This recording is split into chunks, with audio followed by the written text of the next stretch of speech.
उत्तर प्रदेश की मिल्कीपुर विधानसभा सीट पर उपचुनाव का ऐलान हो गया है, जिसके बाद अयोध्या में एक बार फिर से भारतीय जनता पार्टी और समाजवादी पार्टी के बीच टक्कर देखने को मिलेगी।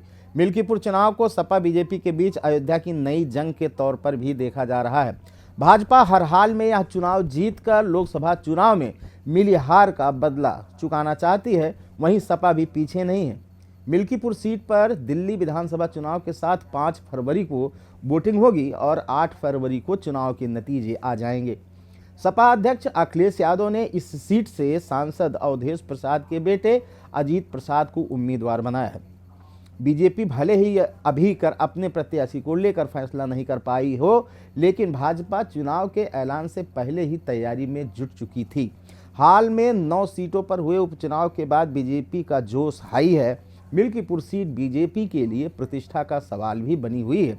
पार्टी के लिए ये कितनी बड़ी चुनौती है, इसका अंदाजा आप इसी बात से लगा सकते हैं कि सीएम योगी लोकसभा चुनाव नतीजों के बाद दर्जन भर से ज़्यादा बार अयोध्या का दौरा कर चुके हैं।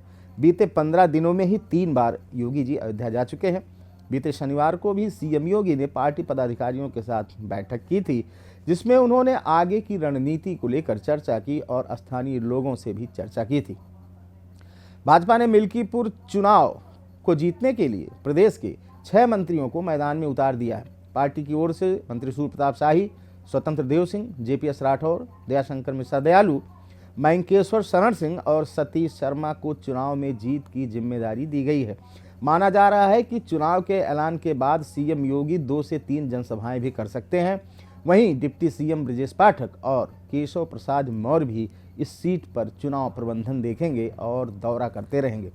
बता दें कि साल 2022 के विधानसभा चुनाव में मिल्कीपुर सीट पर समाजवादी पार्टी को 1,03,905 वोट मिले थे। दूसरे नंबर पर भाजपा रही थी। भाजपा प्रत्याशी को 90,567 वोट मिले थे, तो तीसरे नंबर पर बहुजन समाज पार्टी के खाते में 14,427 वोट आए।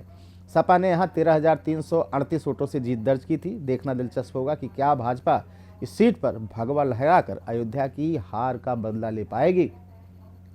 खबर में इतना ही। बने रहना टीवी यूपी के साथ। शुक्रिया। अगर आप इस वीडियो को YouTube पर देख रहे हैं तो चैनल को सब्सक्राइब करें और बेल आइकन दबाना ना भूलें। अगर Facebook पर देख रहे हैं तो चैनल को लाइक करें।